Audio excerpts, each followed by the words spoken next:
First up, we have Dr. Neil Williams, who's a registered nutritionist and senior lecturer in exercise physiology and nutrition at Nottingham Trent University.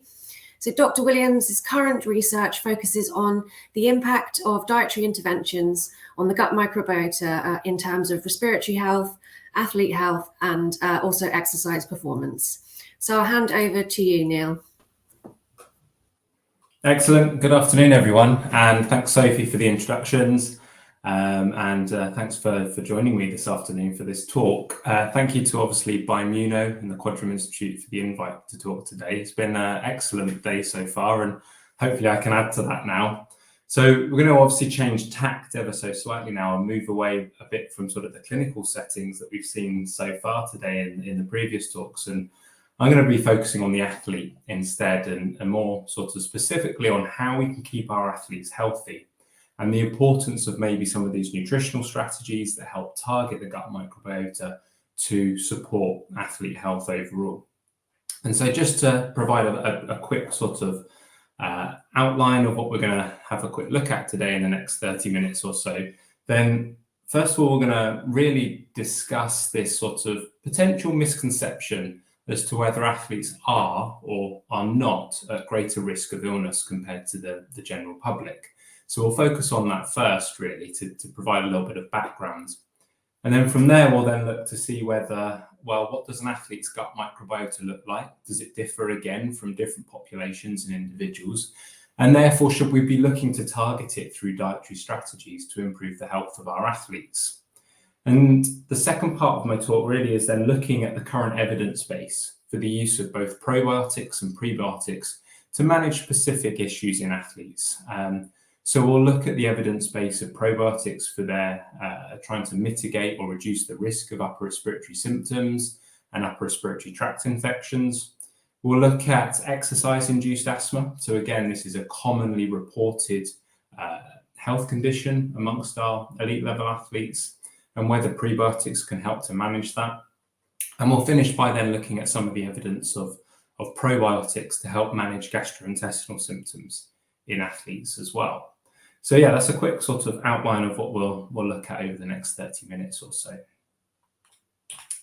So I suppose to start with then is often there is this notion that our athletes are at greater risk of illness. And by illness, we're primarily talking about opportunistic infections, so cold and flu type viruses that cause upper respiratory tract infections.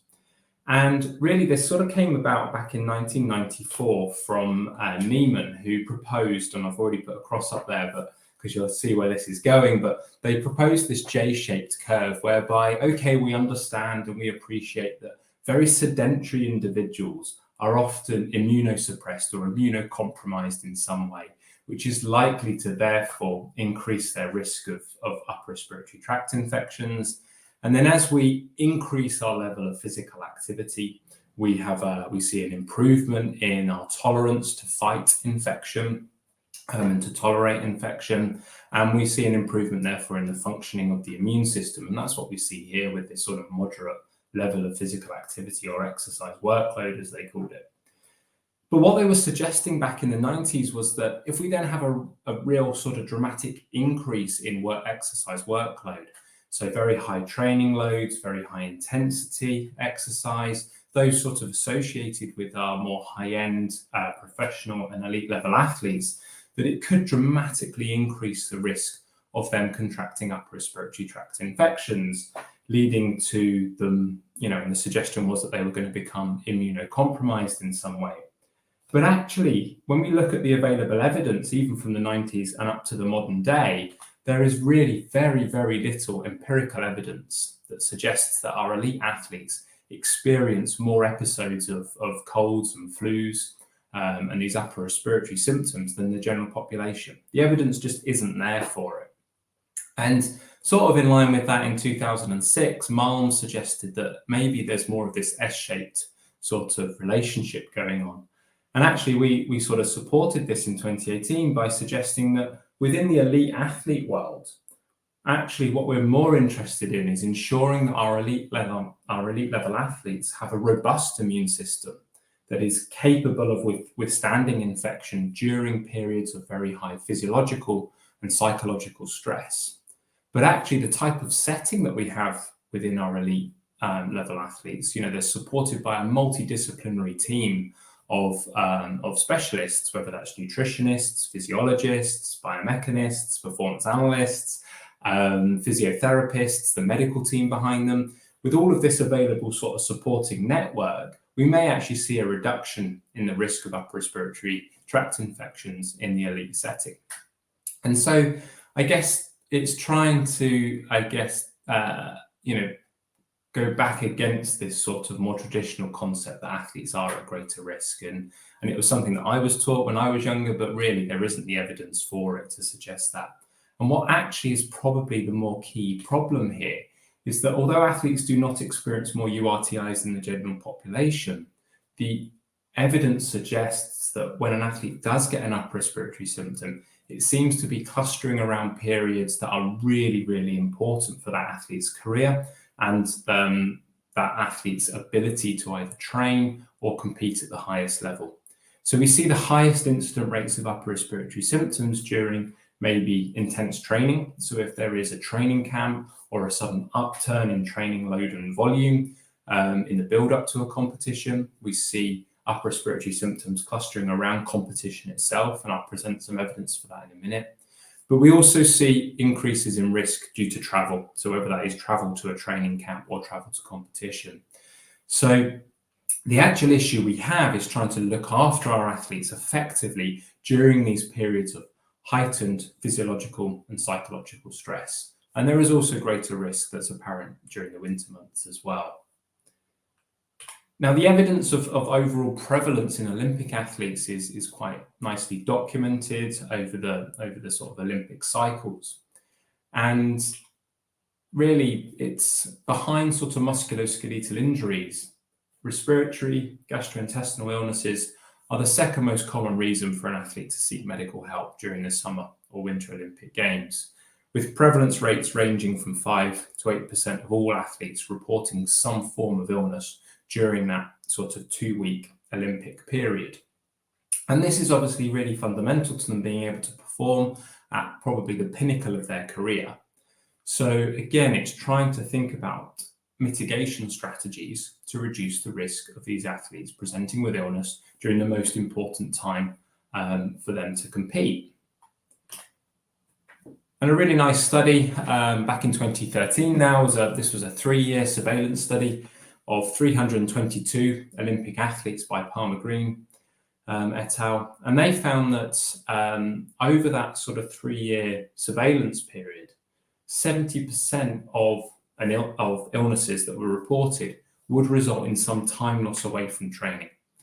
So fundamentally, what we're trying to do with our athletes is support them so that they don't lose any time lost to training, because we know that the competition may not be losing time. And the more training time we have, the better sort of training overload we're getting, the better preparation there is for that athlete to then perform to the best of their ability during competition. So we want to try and reduce time loss. And actually 30% of all illnesses resulted in some performance restriction. So that may be reduced training load, reduced training volume.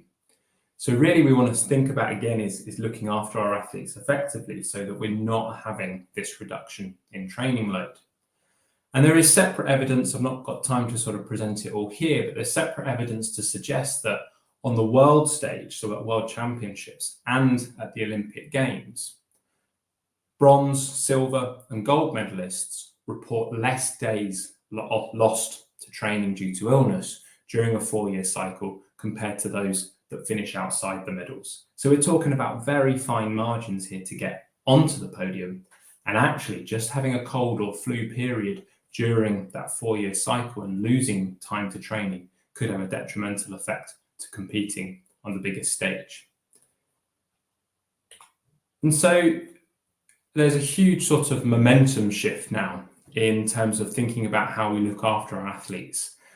And one of the ways that we're now starting to investigate and understand a bit more is the role that the gut microbiome may play in helping to manage and look after the health of our athletes.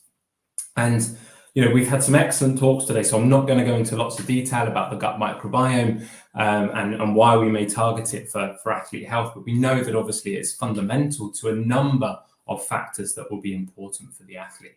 So we know that it's one of the densest microbial ecosystems ever studied on Earth, in terms of the overall density of microbes within that ecosystem. We've got more microbes in the gut than you would see on a coral reef or in the rainforest, for example. And it's a bit like a rainforest or a coral reef. The more diverse it is, the healthier we often think about our gut microbiome as being. From an athlete perspective, I suppose we can think of the importance of that gut microbiome fundamentally in terms of very sort of three distinct areas. It's really important, obviously, for digesting the food that we eat, and we've already had sort of presentations that have highlighted that. The same with the second one here, fighting off pathogens. Again, if we can have an effective gut microbiome to help fight off pathogens, then maybe we can reduce the risk of illness, and the same with educating our immune system. So I think we can all agree that there are some fundamental roles of our gut microbiome that are going to be absolutely fundamental, again, to supporting the health of our athletes, trying to maybe reduce the risk of upper respiratory symptoms, reduce the risk of gastrointestinal issues, but maybe also help them to manage these issues when they do occur more effectively. And so, should we be thinking about targeting the microbiota of athletes through a range of factors? Now, we know that athletes are a very different breed of individual from the general public. They have very distinct exercise patterns and programs that are going to be much more increased in terms of training load and volume compared to the general recreational exerciser. We know that they have a completely different diet and nutrition strategy compared to the general public again. And then obviously we've got direct dietary interventions such as pro and prebiotics that could all influence our athletes' intestinal microbiome. And so there are a range of factors, this is multifactorial here, that is going to influence our athletes' intestinal microbiome. But what we're interested in, and myself personally from an academic and a research perspective, is the effect that these factors have, diet, exercise, pre and probiotics, on the immune system, metabolism, and the gut interface of our athletes. If we think about the immune system and how important that is for our athletes, then what I'm going to focus on a little bit later in the talk today is something termed the gut-lung axis. So this crosstalk between what's going on in the gut and how that may influence the risk of upper respiratory symptoms, the risk of exercise and the severity, of exercise-induced asthma. So we'll focus a little bit on that. We'll focus also on the gut interface. So it was already highlighted earlier in Laura's talk about maybe the risk of very high training loads causing damage or increasing GI permeability and these gastrointestinal symptoms of nausea and vomiting, and the runner's trots, for example, that some elite athletes suffer from. And again, the intestinal microbiome could be a target for that, to try and improve that. One area that we won't have time to cover today, but is also gaining traction and lots of interest, is obviously the metabolism and the role that the intestinal microbiome has on lactate metabolism and also carbohydrate metabolism. But I suppose first what we want to know is, does the type of lifestyle, so these alterations in diet and these high training loads, does that result in an alteration in the intestinal microbiome of our athletes? And fundamentally, there are a number of studies out there now that show that yes, elite level athletes have a very distinct gut microbiota compared to maybe more recreationally active or sedentary control individuals. And I thought I'd just highlight that here today with one of the very first studies to show this. So this study was done by Clark et al. Back in 2014 from the Microbiome Institute group over in Cork in Ireland. And they looked to study the physical activity levels, they did dietary analysis, and then they did DNA extraction of stool samples from the elite Irish Rugby Union team in the build-up to one of the Six Nations Championships. And they compared all that. So they compared physical activity levels, dietary analysis, and the gut microbiome to control. So these were sedentary control individuals with a BMI of less than 25. And then they also had a sedentary control group with a BMI of greater than 28. So you've got three comparisons here. And I've just picked out one of the figures just to show today this kind of story that we're now starting to see. And what was clear from this particular study was that the elite level athletes had a very distinct and different microbiota, gut microbiota, compared to the two control groups. And this is phylogenetic diversity of the gut microbiome. And it was shown to be very, there was an increase in diversity within our athlete cohort compared to the two control groups, whether there was less than 25 BMI or over 28 BMI. So distinct differences in the microbiome brought about because of the exercise and the diet of these individuals. Interestingly, when they looked at particular families and genuses of bacteria in the gut, one area that was quite stark in terms of the differences was the genus of Akkermansia. And so this is quite important. So much higher proportions of Akkermansia in our elite athletes compared to the high BMI control groups. And we know that Akkermansia is inversely associated with body fat mass and glucose intolerance, for example.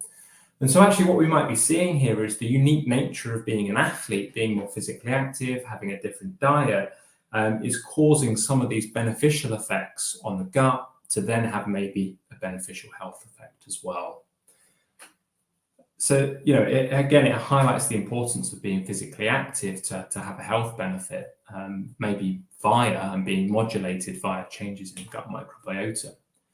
And then finally, I just wanted to quickly, just while we're talking about athletes in particular, is highlight this study, which was by the same research group, a sort of follow-up study, if you like, in 2020.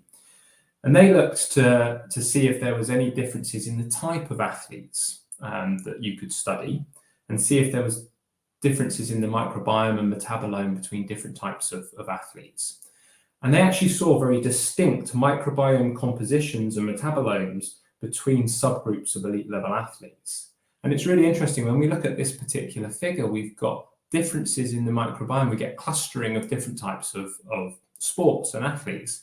So when we look at the top left here, these athletes are combat sport athletes, so judo and taekwondo, and they were grouping together in terms of the sort of types and the type of the microbiome that we were seeing there. And then down the bottom right, you've got sort of a separation away from our combat sport athletes up in the top left.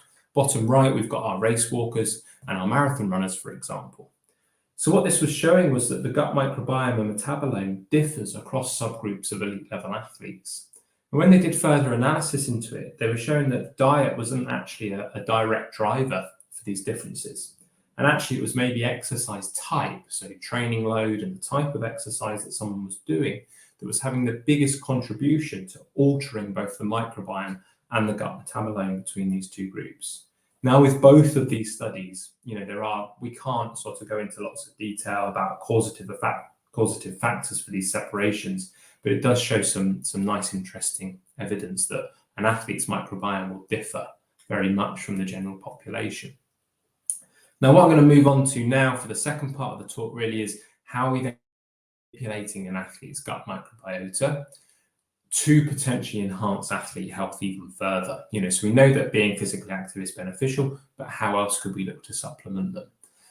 I won't go into lots of detail because it's been covered plenty of times already today, but obviously we can do that via two main avenues, really. Probiotics, so the delivery of these live microorganisms, when administered in adequate amounts, will confer some form of health benefit onto the host. So we know they can influence the microbes, they can colonize our gut, they can metabolize and interact, but we would continue taking probiotics in adulthood because in adulthood, rarely would a probiotic then continue to permanently colonize the gut. The other sort of methods to try and target the gut microbes of our athletes is obviously through prebiotics. So these prebiotics now, these are our non-digestible food ingredients. They're going to be metabolized by the good guys in the gut, so our bifidobacteria, our lactobacilli, and they're going to have a positive impact on the overall composition and activity of those resident microbes, but also they result in the increase in microbe-derived metabolites, so those short-chain fatty acids being produced, which are important for health and for immune function.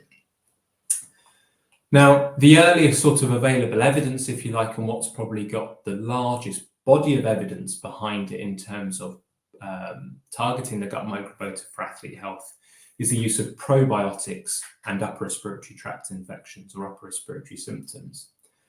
And as of 2019, when I sort of last did a review of some of the literature, there were 22 studies that had reported the effects of probiotics on immune function and upper respiratory tract infections in athletes.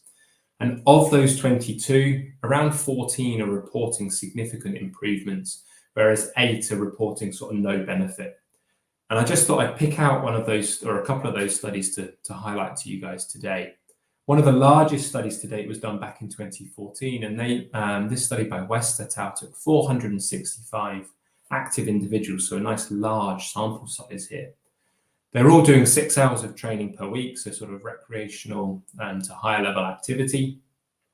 Split them into 3 groups, so a single strain probiotic, as you can see here, a double strain with lactobacillus and bifidobacterium strains, or a placebo group. And they received those 3 for 150 days. And what they found was, just as a quick sort of summary, was that the single strain itself resulted in a 27% reduction in the risk of an upper respiratory tract infection compared to the placebo.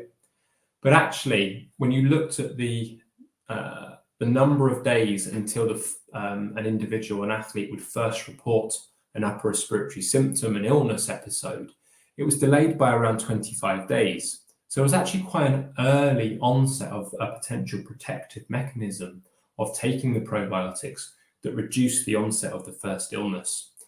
So that was quite important. If we're reducing that time to first illness, then individuals exercising have got more time to train. A slightly updated version, so this was 2018, and these guys took 39, this time elite level athletes, so they were all on funding programs, they were all elite level, world and European championships in a range of sports this time. So we had triathletes, cycling athletes, kayak, there was judo, swimming, and they were all competing very high level, and they were completing 11 hours or more of training a week. So slightly sort of increase in our athlete ability from the previous study. This time, 14-week intervention here, split into 2 groups. So a single strain of Lactobacillus helveticus or a placebo group. And again, just summarizing sort of some take-home messages from this particular study, the probiotic this time reduced the duration of an episode. So I guess one of the things we need to be thinking about with our probiotics and upper respiratory tract infections is we're not necessarily putting up an impenetrable shield, if you like. You know, there's no sort of magical force field. We're not stopping someone from getting ill. But what we're maybe doing with a probiotic is we're improving their tolerance to fight that infection. You know, they've got an opportunistic infection. They've contracted it, cold or flu, if you like. But what's happening with the probiotic that we see here, and we've seen it in other studies as well, is that you overcome that infection much quicker. You're able to tolerate the infection quicker. So the overall duration of an episode is reduced. So in the probiotic group, the average duration was 7.25 days, but in the placebo group, it was 10.64 days. Now, if we're talking about the application of this research and we're talking to coaches and athletes, then this is the type of thing they want to know. They want to know that, will my athlete return to training sooner? And yes, there is some available evidence to suggest that. When you look at the total number of infected days over the 14-week period, it was significantly less in the probiotic group as well compared to the placebo group.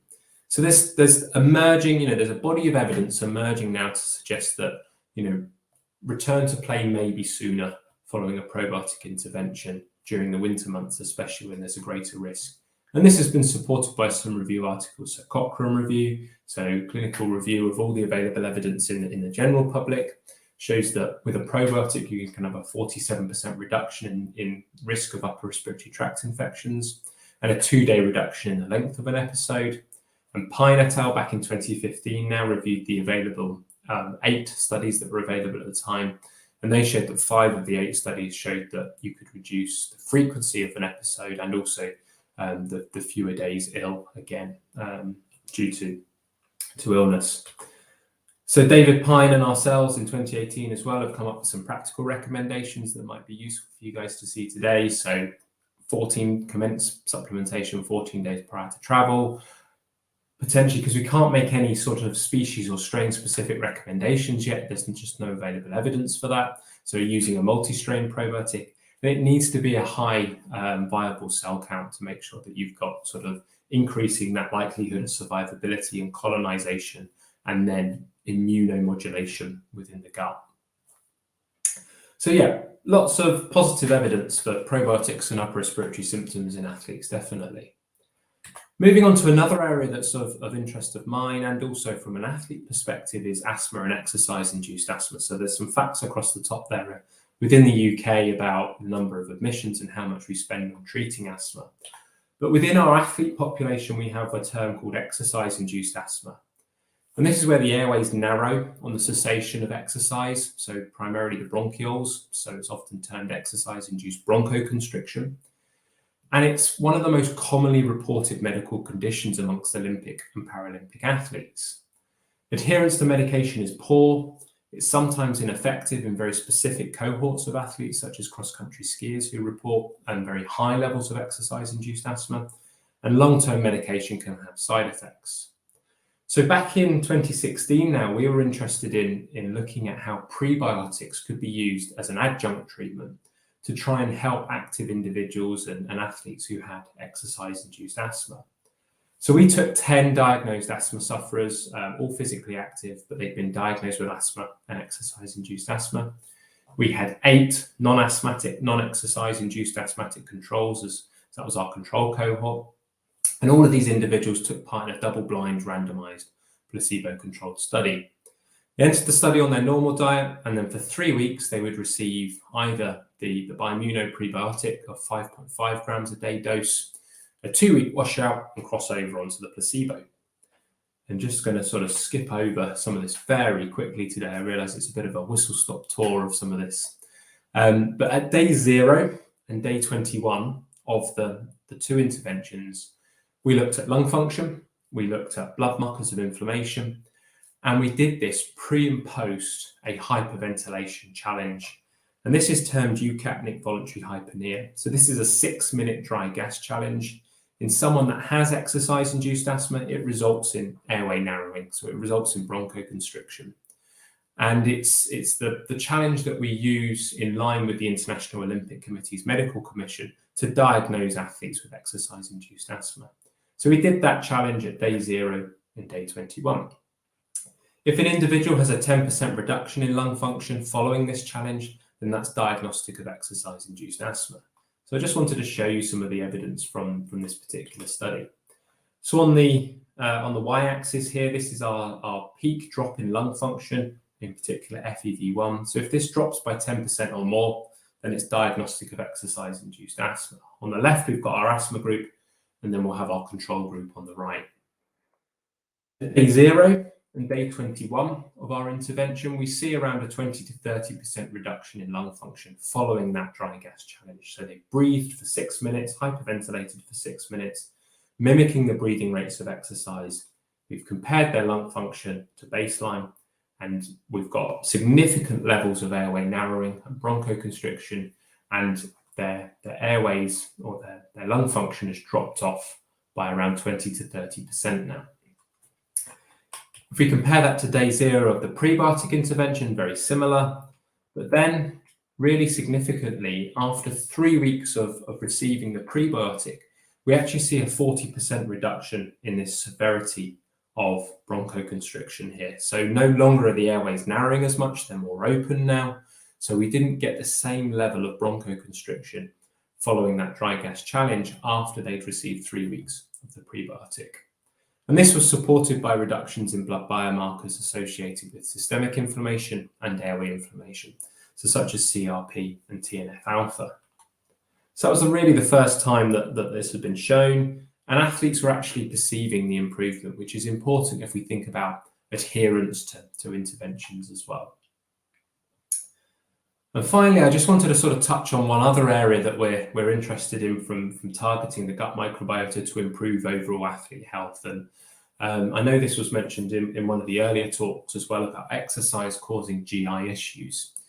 When we look at the elite level athletes, a prevalence-based study by Jamie Pugh back in 2017 showed that 86% of a broad range of elite level athletes will suffer with some form of GI symptom during training or competition. So this might be stomach cramps, nausea, vomiting, diarrhea, these type of symptoms. And we know that prolonged or high intensity exercise can result in increased gut permeability and damage. And that's because when we're exercising, we're getting a redistribution of blood flow away from the gut to the working muscles. So all of a sudden we get this GI ischemia, or like a hypoxic, low oxygenated gut environment, if you like. And so all of a sudden our intestinal epithelial cells, so the cells that are lining our gut, are no longer nice and tight together. And we get what's sometimes called an increase in gut permeability or leaky gut. We know it's dependent on how hard someone works and the duration of exercise. We know that it's also dependent on dietary habits of the athlete during the exercise and also environmental stress. And we've seen this go up in response to exercise. So this is intestinal fatty acid binding protein that we've got on both of these y-axes here, detected in the blood.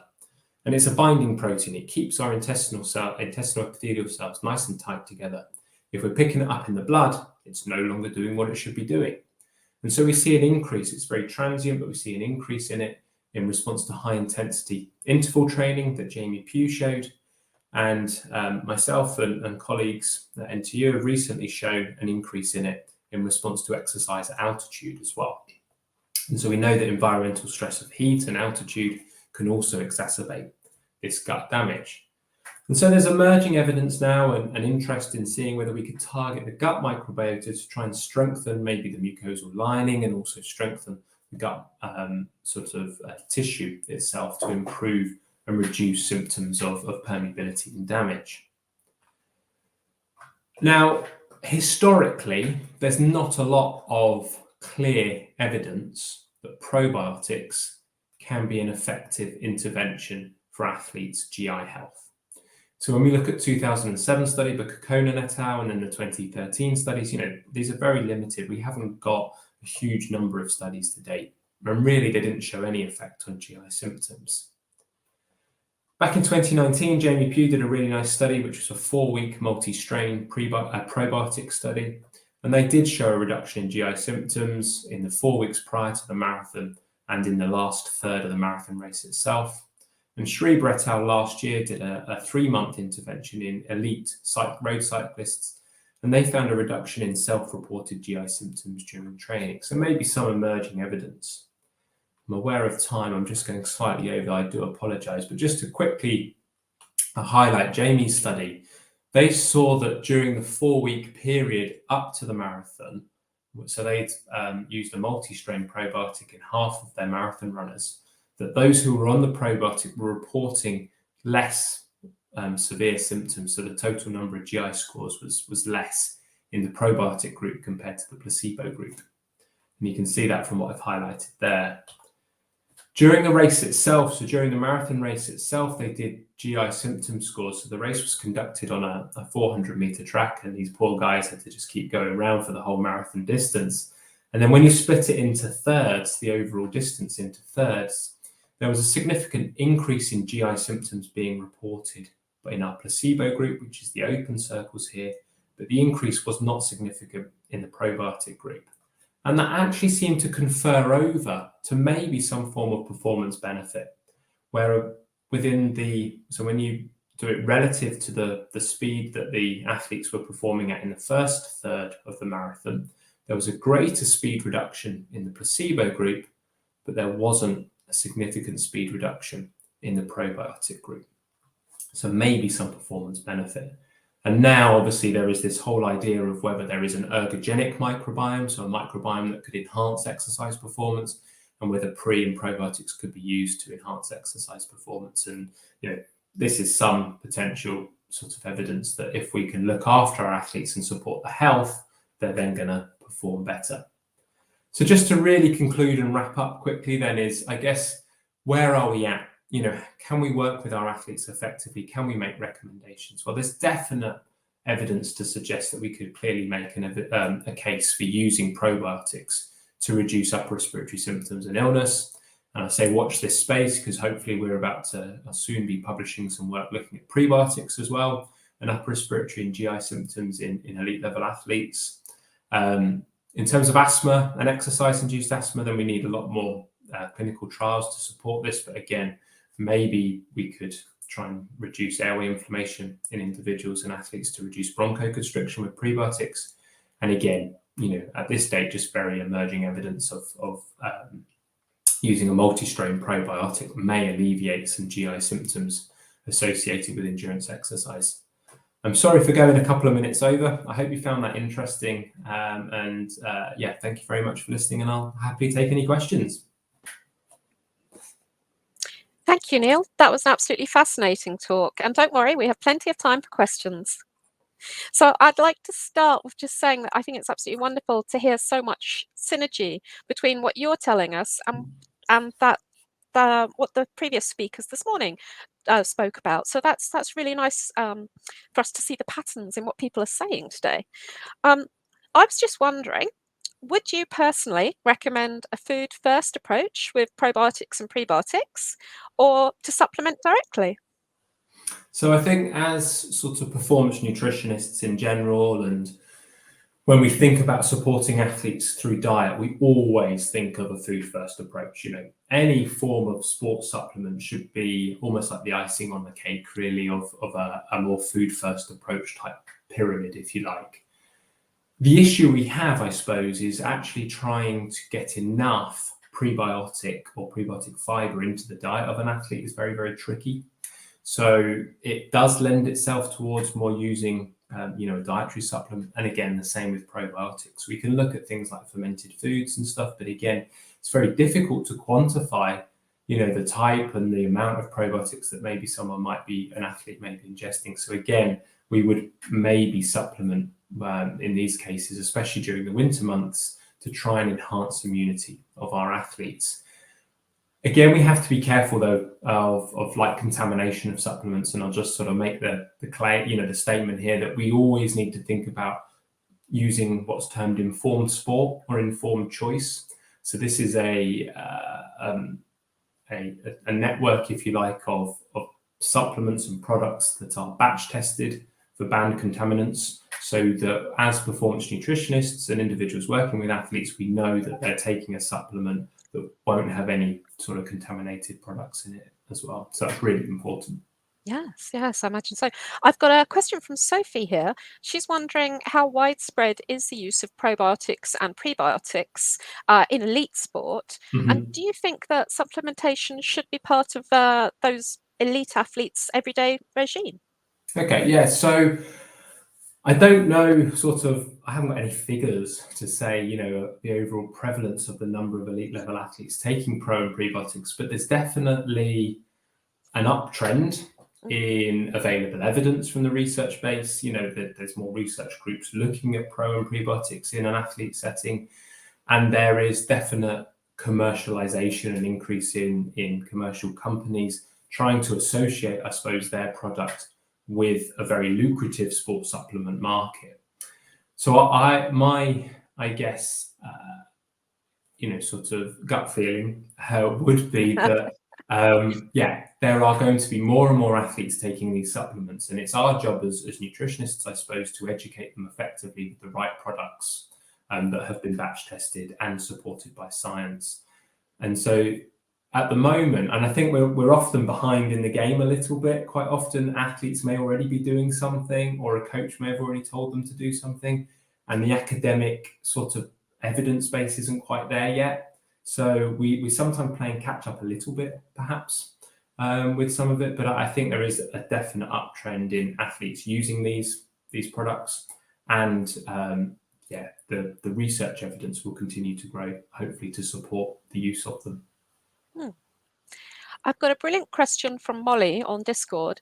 She'd like to know if you think the effects on microbiome by sport or training types are possibly caused by whether the sport is indoor or outdoor, as well as the biomes the athletes are exposed to, such as running through the park, swimming pools, or contact with other athletes. That's a really excellent question, Molly. And we know that we can see quite distinct differences in, say, the microbiome of children who are brought up and grow in a farm type environment compared to, say, in a city type environments. And I suppose there's nothing to say that might, we may be able to detect differences in the microbiome of indoor sports versus outdoor sports. I'm not aware of a study that's done that yet, and I think that's an excellent question that probably needs answering. We do know that certain environments can increase the risk of illness compared to others, for example. So if we take the respiratory health of swimmers, for example, then swimmers are more prone to asthma because of the compounds that they're breathing in. So the chlorine compounds sit just above the waterline. That's where they tilt their head and take their breath each time. That is going to be disrupting potentially the airway microbiome of the lungs, but also it does cause some damage to the airways as well. So those athletes, swimmers, for example, are likely to have a different lung microbiome to, say, a runner maybe who trains outdoors. Yes. I'm saying this hypothetically. There hasn't been any published evidence for it yet, and it's definitely something that is worth considering from a research perspective moving forward.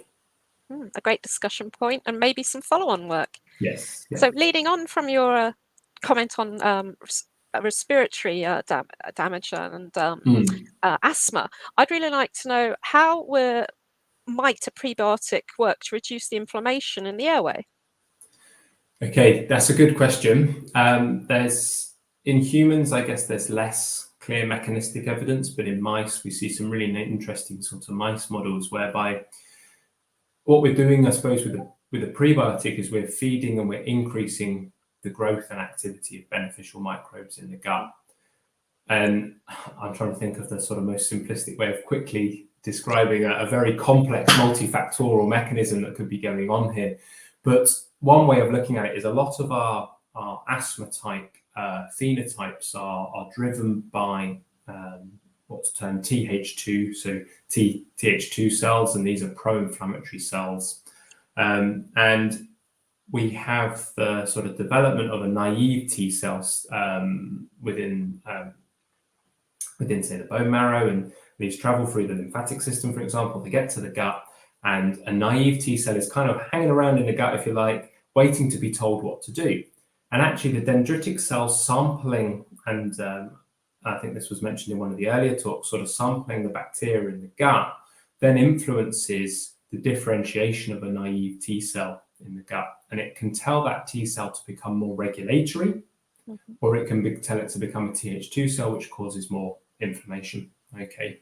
And so actually what we may see is that if we feed someone more beneficial bacteria, or if we feed them a prebiotic to increase the growth and activity of good bacteria, that dendritic cell is sampling more good bacteria, and then we get differentiation of a regulatory T cell. And it does exactly what it says on the tin, if you like. It helps to regulate the immune response to an allergy or to a trigger in that asthmatic individual. That's kind of a very top-line simplistic way of me trying to define and quickly explain a very complex mechanism, but that might be one way by which that was great, Neil. Just really quickly, Fred is asking on Discord, is it possible that you could create a probiotic or a prebiotic that could help athletes recover after exercise rather than protein shakes? Is there a probiotic that you could design based on known strains that we have nowadays? Is that something that would work, or is it more of a long-term thing? Oh, good question. There is some sort of very early stage research and evidence that has shown that probiotics taken alongside protein supplements can increase the overall sort of efficacy of protein and whey supplementation.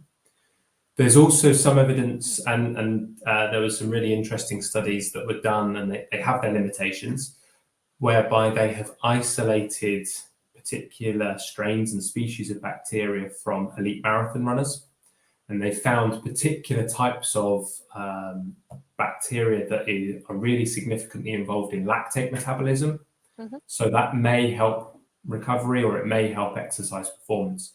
I don't think it will be long until some of these types of research studies are commercialized and turned into sort of probiotic ergogenic products that are, bacteria that has been isolated from an elite marathon runner and then been shown maybe in mice models to be performance enhancing and then turned into a commercial product. I don't think we're that far away from that. The issue we have is whether there is a clear, strong evidence base to actually support that product.